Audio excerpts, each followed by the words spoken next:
Por que o ser humano, independente da época e da cultura, é fascinado por fantasmas? Essa foi a questão colocada pelo pesquisador do gótico e editor do Sebo Clepsidra, Cid Vale Ferreira, que, junto com o Bruno Costa, editor da editora Ex Machina, são responsáveis pela nova edição de Contos Clássicos de Fantasma, uma antologia que reúne a tradição não apenas europeia e anglo-americana, mas também brasileira dessa criatura, né? Confere aqui embaixo, na descrição do vídeo, o link para você conhecer a proposta dessa obra, na qual eu sou um dos organizadores e também responsável pelo longo ensaio introdutório para você que quer saber mais sobre essa criatura, beleza? Mas sem mais delongas, vamos ver o que o Cid fala sobre o fascínio do fantasma.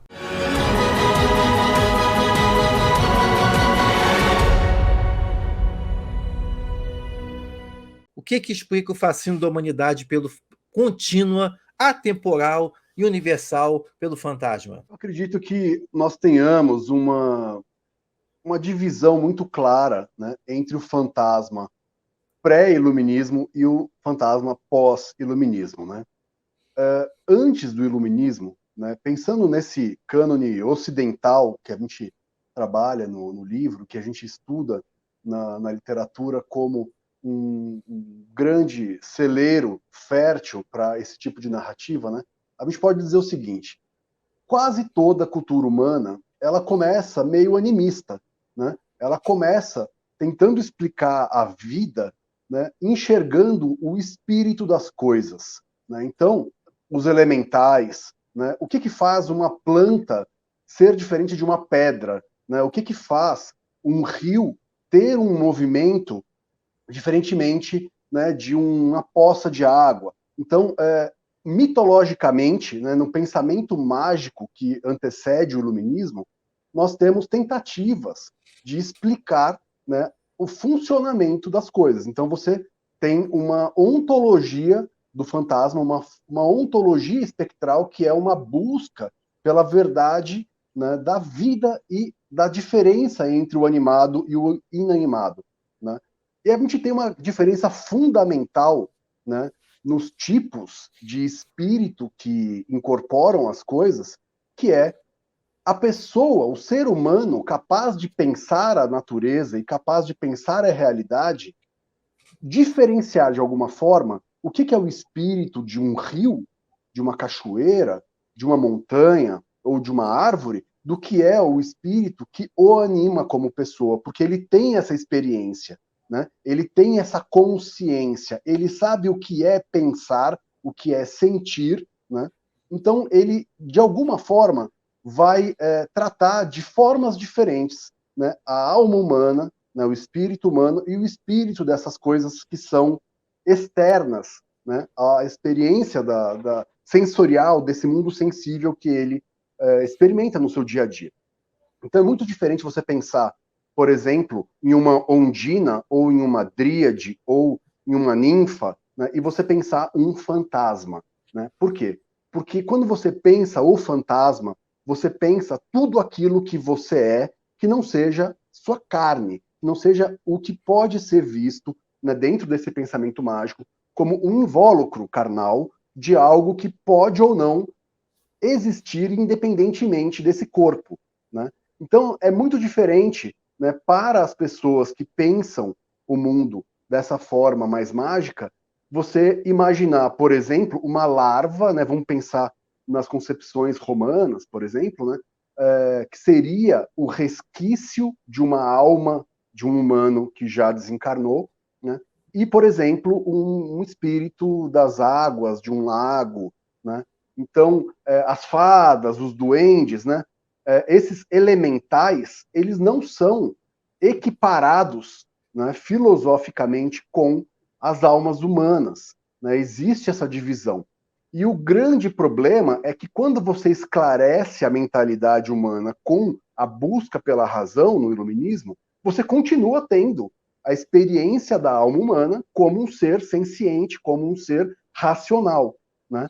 Então, assim, por mais que você não veja mais uma árvore como uma portadora de um espírito elemental, por mais que você veja um rio como algo, né, de um ciclo da água e não como um espírito da água, né, que está ali permeando uma região, um país, etc., você continua tendo a sua experiência, né, a sua consciência, né, e a gente tem essa grande dúvida, né, do que morre junto com o corpo, né, depois da nossa passagem. Morre tudo, né, um pensamento tanatista, ou não? Sobrevive alguma coisa, né, dentro desse pensamento mais espiritualista. E isso não está resolvido com o iluminismo. Nós temos a permanência, né, de uma série de correntes filosóficas, de correntes esotéricas, de correntes religiosas, né, que fazem parte da visão de mundo das pessoas, né, e o fantasma ele não está em desacordo com a maior parte dessas visões de mundo, dessas religiões, desses conceitos esotéricos, né, do que é a vida humana. Né? Nós temos, então, por mais que haja toda uma busca pela razão, toda uma busca pelo pensamento científico, né, tomando conta de boa parte da humanidade, nós temos ainda, especialmente em algumas culturas, né, que respeitam, né, esse animismo mais ancestral, a permanência, né, de uma visão em que existe algo ainda sobrevivendo depois da morte, né? E especialmente, né, nas culturas que vão aceitar, por exemplo, o purgatório como um conceito, né, um dado da realidade, né, ali a partir do século XII, do século XIII, nós temos essa questão: se existe um purgatório, se as almas permanecem nesse estágio intermediário antes, né, isso pensando no monoteísmo do judaísmo ou no monoteísmo do cristianismo, né, mesmo do islamismo, que tipo de contato pode ser feito com essas almas, né? E aí algumas pessoas, muitas vezes, né, usando de algum tipo de interesse pessoal ou, né, de alguma ascendência social, vão se colocar como portadoras de habilidades especiais para entrar em contato com essas pessoas. E elas podem convencer ou não as pessoas com quem elas dialogam, e o que elas vão trazer como testemunho pessoal vai influenciar, né, a maneira como as pessoas enxergam, né, a existência ou inexistência desses seres. Né? Mas é importante a gente ter em mente que quando a gente fala, por exemplo, da pesquisa que a gente traz aqui, a gente está falando de contos, a gente está falando de um gênero que surge ali no século XVIII, ou seja, a gente está falando de um gênero que surge num momento em que o mundo já tem mais ou menos, né, uma espécie de unanimidade em relação a tratar o sobrenatural como uma possibilidade e não como um dado empírico. Né? Então, assim, você respeita quem acredita nisso, você admite, né, que existem fenômenos que você nem sempre consegue explicar, mas não é exatamente algo que todo mundo acredita que faça parte do dia a dia, né? Então, boa parte dos contos que são escritos ali a partir do século XVIII tratam o fantasma não como algo que deva ser apresentado como um fato, né? E a gente até divide, né, no nosso livro, tem uma coisa interessante, que nessa segunda edição a gente deixa mais clara essa divisão, a gente coloca alguns contos e algumas outras narrativas de outros gêneros como predecessores, né? Então, são narrativas que surgem de autores que acreditam em uma visão de mundo na qual os fantasmas são parte da realidade, e depois, um momento em que o iluminismo faz com que isso tudo se torne uma espécie de repertório imaginário que você pode, né, pensar como elemento e matéria-prima para a ficção, para o entretenimento, para criar histórias, né, que vão buscar, por exemplo, o efeito do sublime, o efeito do terror, o efeito do horror, né, um efeito moralizante educativo, né, e por aí vai, ou até mesmo um efeito melodramático. Né? A gente tem muitas histórias bem melancólicas, né, com fantasmas, e essa divisão é muito importante, porque é como se você tratasse o fantasma como um dado do passado, que é quase como se fosse um espólio de guerra. Você olha para ele como algo que já morreu, que já não existe mais na sua realidade, mas do qual você pode fazer uso no entretenimento e na arte. Né?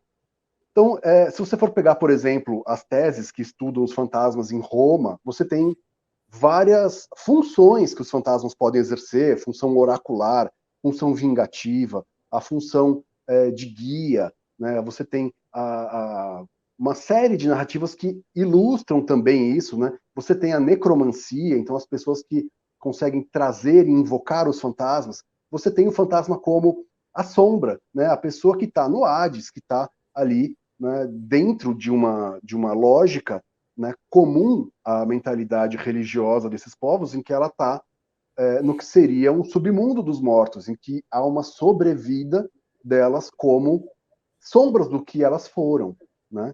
Então, conforme você avança, né, pega a Idade Média, por exemplo, os fantasmas vão ganhando um aspecto cada vez mais ligado à ideia da religiosidade, da moralidade, né? Então, o fantasma como aquilo que revela o crime escondido e revela a injustiça que ainda depende, né, de alguma reparação, né? Até que de repente você chega num ponto, né, em que o fantasma ele se torna realmente algo livre, algo que pode ser qualquer coisa que o autor desejar dentro de um plano narrativo dele, né? Mas é muito interessante que durante essa transição também, se a gente pegar ali Daniel Defoe, a gente pega o Otto Grabenstein na Alemanha, né, eles ainda estão lutando para evitar que as pessoas deixem de acreditar em fantasmas. Então a gente tem textos que são relatos que tentam provar por A mais B que, olha, existem sim fantasmas, olha esse relato, né? A gente tem que levar isso a sério, a gente não consegue explicar isso com a ciência, a gente não consegue explicar isso com a razão.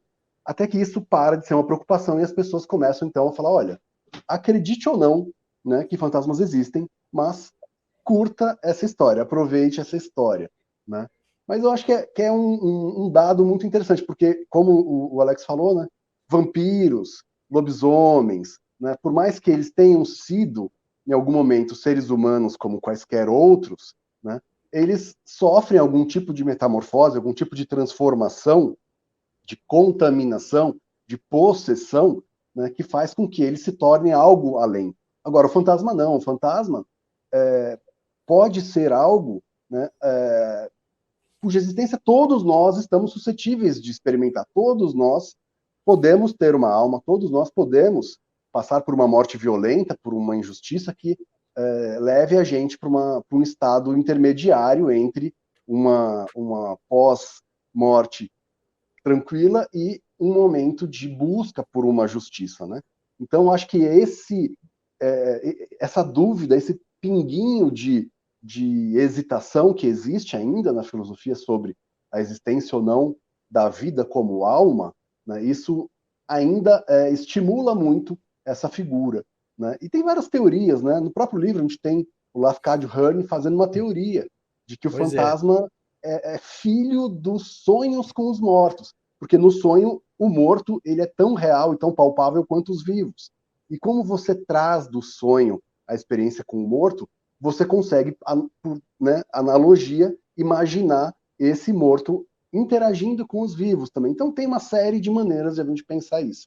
Mas eu acho que quanto mais a gente olha para a literatura, mais esse leque fica rico, né? Mais a gente consegue ver o fantasma sendo usado, inclusive, como metáfora, inclusive como, né, símbolo, né? E eu acho que é um pouco isso que a gente está tentando trazer, essa riqueza, o fantasma concreto, o fantasma como discussão filosófica, o fantasma como personagem fictícia, tudo ao mesmo tempo dentro dessa tradição, né, da literatura ocidental e também do Brasil, né, que a gente faz a parte ali, uma antologia própria para o Brasil. Confira outros vídeos como esse na playlist abaixo. E se você gostou desse vídeo, deixe sua curtida e indique o canal Fantástico Cursos para outras pessoas fantásticas como você. Muito obrigado pela sua presença, te vejo na próxima.